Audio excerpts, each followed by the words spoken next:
Hi, I'm Rebecca Foote from the Rebecca Foote Mortgage Team, and we are joined once again with Paige White from Rescore Your Life. Welcome back, Paige. Oh, thank you so much for having me. I appreciate being here and the opportunity to talk to everybody. Absolutely. Well, we enjoy your knowledge that you bring to us, so we are so grateful to have you. And today's hot topic is paying collections, and should I do that? So this is a question we get daily, Paige, so I can't wait to hear your knowledge on what to do on this. Well, this is one of my really big pet peeves when it comes to the credit bureaus and how we're treated and the misinformation, and Yes, it is infuriating. it So, is. yeah, normal people with common sense would think, "Oh my God, I have this collection T-Mobile I had from 3 years ago, $200. Ugh, it's holding my credit back. I'm just going to pay it." Well, Mhm. that's normal people would think that that would help, but it actually 9 times out of 10 will drop your score. And that just boggles my mind. I know that, and that's why I tell people, but it just why? Right. Well, the why is because the credit bureaus don't recognize numbers when it comes to collections.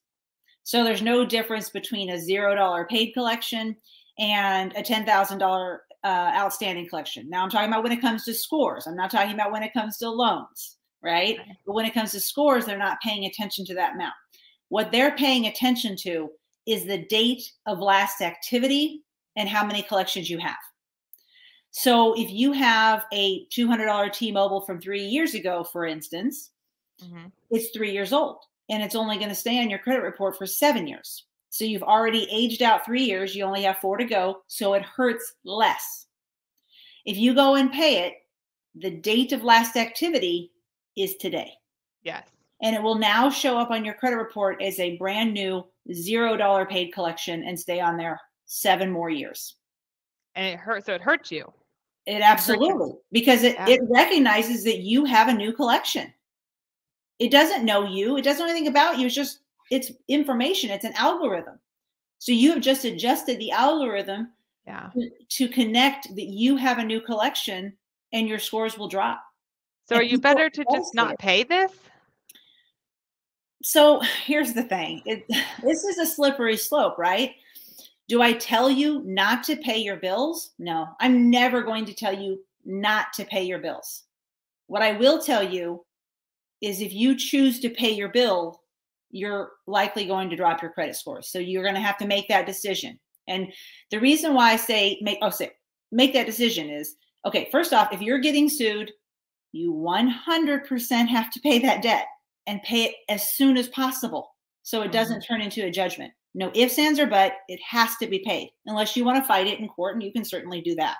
Most people will take a settlement for less, but it does need to be paid.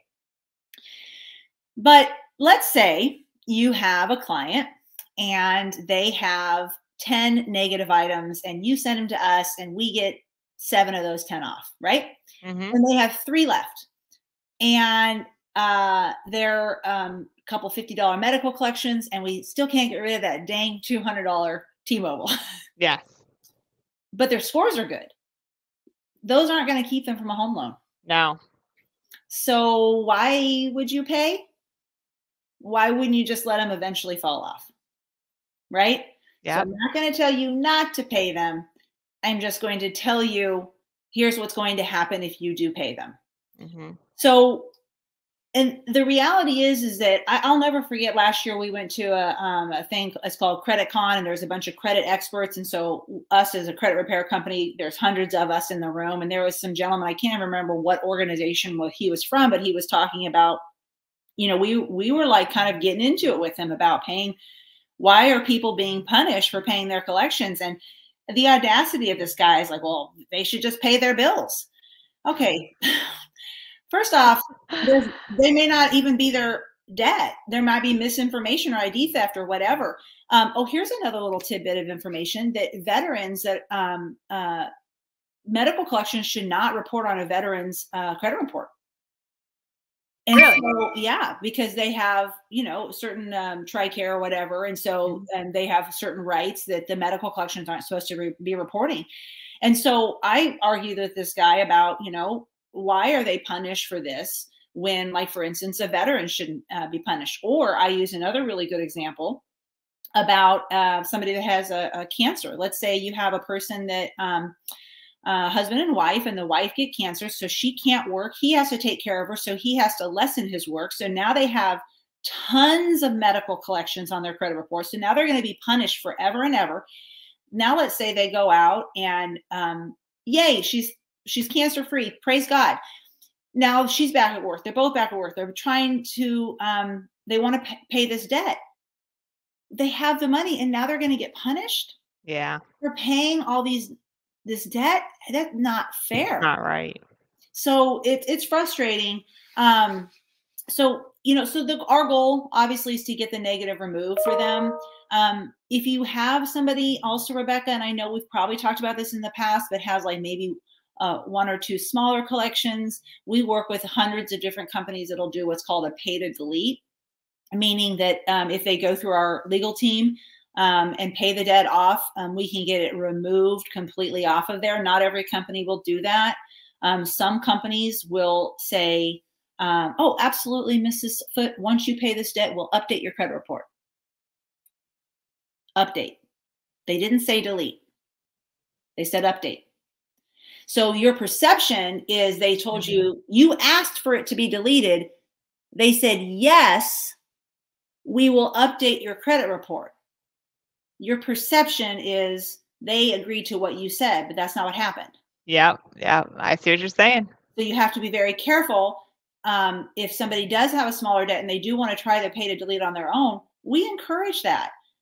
But hearing it, asking it for it to be in writing as well. And if they don't have success, clearly, then we're happy to help them any way we can.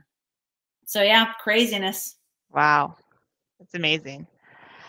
So I have to just put a plug in for Rescore, because frankly, you guys are amazing, and you've done some amazing things to help my clients get their credit scores up. And to me, you are worth every penny. I rather just pay you guys to handle it and know it's done right than to try to do something on my own or let a client do something on their own, because just like you said, I would have totally missed that. And then it just hurts your credit. So it's much better to just pay Rescore. And a little tidbit on my part is, with Rescore, you pay per trade line, you don't pay per month. And so, a lot of these credit companies will charge you per month. So it's to their benefit to draw it out as long as they possibly can. Rescore does not work that way. You pay per trade line. So that's what I love about Rescore. They're honest, they're ethical, and I can trust them with my clients. So Paige, tell us, give them a little bit about Rescore, what you guys do. Yeah, absolutely. So, I obviously talked about the pay to delete, but typically when we have somebody hire us, we don't straight off go to the pay to delete. We don't want you to have to pay it at all, right? We want to remove it off of your credit report without you paying a dime. And the reason why we're successful doing that is because we are attorney backed. We work together with attorneys, and we actually send out a power of attorney on our client's behalf. And we require all these companies that are negatively reporting to validate the debt as our clients with all their original paperwork and report with 100% accuracy. And if they don't do these things, then that's when we can come back and say, okay, now you're not you're not abiding by the FCRA. You need to remove it off of their credit report. And so we're trying to get as many negative items as we can removed, but also we're going to try to educate them. We want to teach your clients things that they could do to build a nice, strong, thick, healthy credit profile. Think about credit like a teeter-totter, positive and negative. Well, let's do our part. We'll get the negative removed. Your clients do their part, establishing the credit. Then what's going to happen is we're going to meet in the middle a lot quicker than to get them applied for that home loan. Yeah. So the credit repair aspect is obviously our number one thing that we're doing, but we do help people. We work with a company that does great student loan consolidation, or not just consolidation, because some people, they need a rehab program. Like some people need consolidation, some people are in default and they need rehab. So there's two programs, but we have a budget coach, a credit, a divorce coach, a business credit person. So we try to help out a lot of different arenas. I may guide you on your budget, but I'm not going to break it down and go into detail. There's somebody else that can do that. It's kind of like what you said earlier. You you can try to do these things on your own, right? I could try to change my oil. And I watch a YouTube video, and it's probably going to take me a couple of days, and I'm going to get really dirty and mad, and I might break a nail and hurt myself. So I'm just going to go take it to go get it fixed. Yes. Yes. Let the professionals do their job. Right. That's yeah. Awesome. Well, thank you so much for your knowledge, Paige, and for joining us. And if anybody has any questions, ReScore's information is across the ticker at the bottom. And if you have any questions about mortgages, please reach out to the Rebecca Foote Mortgage team. We are always here to help you. All Thank you so much for having me. right. Have a great day. Take care, everyone.